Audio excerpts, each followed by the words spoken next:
Depuis 6 ans, Jeremy Jones parcourt le monde à la recherche des montagnes les plus impressionnantes. Le natif de Cap-Cod, dans le Massachusetts, possède déjà 10 titres du Big Mountain Rider of the Year. Fanatique de glisse depuis le plus jeune âge, il est considéré comme l'un des pionniers dans l'évolution du snowboard. Depuis son retrait des compétitions de snowboard justement il y a 20 ans, Jeremy Jones s'est consacré pleinement à la réalisation de films. Il a commencé par un premier, intitulé Depuis, sorti en 2010, pour ensuite enchaîner avec un deuxième, Further, qui fait son apparition en 2012. Et pour finir, il clôture son aventure par le film Ailleurs. Ce projet, qui a nécessité plus de 6 ans de travail, est donc bel et bien terminé aujourd'hui. Mais Jeremy Jones ne compte pas s'arrêter là. Il a déjà d'autres projets en tête, notamment le film de Travis Rice, un snowboarder qui le fascine.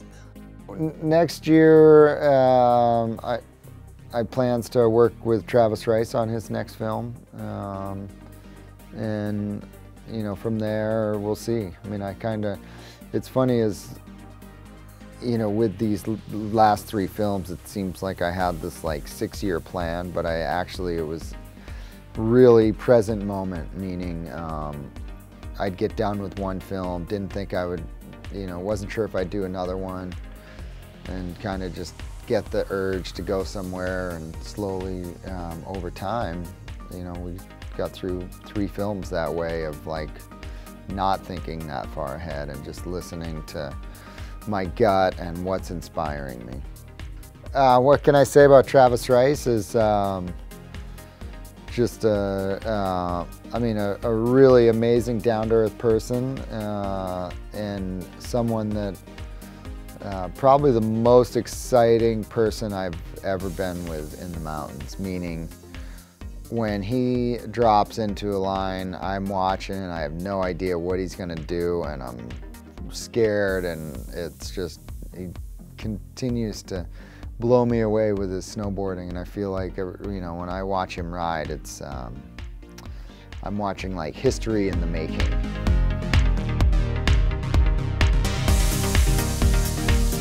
Mais revenons au film Ailleurs pour ce dernier volet produit par Teton Gravity Research et supporté par O'Neill. Jeremy Jones a dû faire des choix. Beaucoup de facteurs entrent en jeu pour réaliser des films de ce calibre. Il faut s'entourer des meilleurs, car les conditions peuvent parfois être ardues, surtout en montagne. I mean, the main thing is just surrounding myself with the best people I can find that have a positive attitude, that are going to work really hard, because it's a gift, and it takes a lot to get that opportunity, and to find people that are really skilled and are gonna give everything they have into that project is how I do it. Making a film, there's so many difficulties at all phases, from the finding the money to make the film. Once we do get into the mountains, to capture high-end snowboarding on these serious mountains, so many pieces have to line up, from just a snowboard perspective, and then from a camera perspective, of getting the cameraman in the right spot, dropping in at the right time of day, having the cameras working. And then once you've shot a good film, editing the film is maybe the biggest challenge of them all. And with Hire, we just, instead of say having like 4 months to cut the film, we started way earlier and had 14 months. And I think that that's really helped the film. Pour Ailleurs, Jeremy Jones nous fait découvrir plusieurs continents, en commençant par les États-Unis, sur la chaîne Sierra Mountains, en Californie, où il a raidé le mont Timlin, le Grand Teton National Park en Alaska, et pour finir, il s'est rendu au Népal pour défier le Shangri-La, sommet qui trône aux côtés du célèbre mont Everest. Mais pour réaliser son rêve, il faut parfois faire des sacrifices. Leaving my family, going to these crazy mountains is, it's, you know, definitely a hard part of what I do, but it's kind of, that's the life I know and the life that I live. Ce qui fait la particularité de Jeremy Jones, qui œuvre pour l'environnement et qui a reçu le prix Adventurer of the Year en 2012, c'est son côté aventurier justement. Le snowboarder américain n'est pas déposé en hélicoptère en haut des sommets comme la plupart des riders, il préfère les monter lui-même. Il épuise beaucoup de force dans la montée, ce qui rend la descente encore plus dangereuse. Il doit donc se ménager pendant son ascension afin de pouvoir descendre sans trop de difficultés. When I am climbing these mountains and snowboarding back down is that on the way up I give myself a lot of time and try and never get tired. Instead of say something that I could maybe climb in say 5 hours going fast, I'll give myself 7 or 8 hours and go really slow so that I still have strong legs for the way down.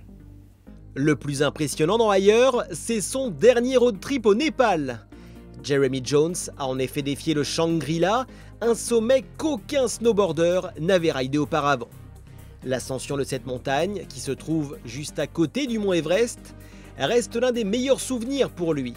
Malgré le manque d'oxygène et une adaptation difficile à l'altitude, il a tout de même réussi ce challenge complètement fou. Mais lors de ce ride, chose incroyable, il s'est retrouvé pris dans une avalanche. In the sense of like it wasn't this big scary avalanche, it was really a slough, and so you know, I learned some stuff on that run. I learned that I need to stop more. Up until that point, I thought that I could ride the whole face in one motion, which I did in the middle of an avalanche. But I was actually I was like out of breath when that happened, and so I just learned from it and felt like I could go back up there the next day and not make the same mistake twice.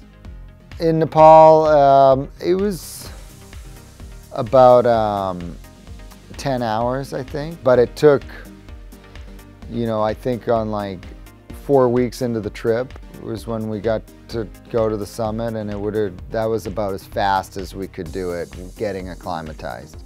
In Nepal, the snowboarding was really technical, and I wanted to be able to go up there multiple times. So to do that, I had to spend an extra amount of time to get really comfortable with the altitude, which I actually never got comfortable with the altitude, or never felt really that strong in Nepal, but and I kind of felt like I got weaker each time I went up to altitude, but you know, it's all a learning process.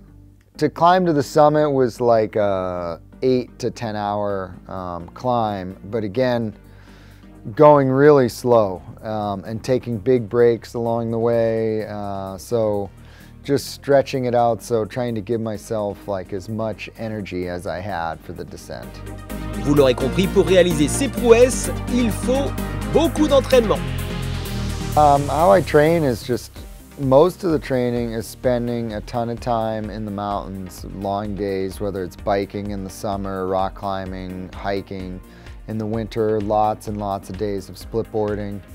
And I'd say that's the guts of it, is just climbing other mountains, and lots of them. Point is, knowledge in the mountain is the biggest barrier, more so than fitness. Et malgré ses 39 ans, ses nombreuses prises de risques, Jeremy Jones ne compte pas arrêter le snowboard. Well, I can tell you there's no way I'm stopping snowboarding at no point. My goal has always been to snowboard as much as possible, and I'm as hooked on it as I've ever been. And I don't, you know, I have plans to do some other movie type stuff, but I don't need to go out and snowboard in front of a camera to get fulfilled as a snowboarder. And most of my snowboarding is not in front of cameras these days, and I really enjoy that and look forward to when, you know, I'm not riding in front of cameras.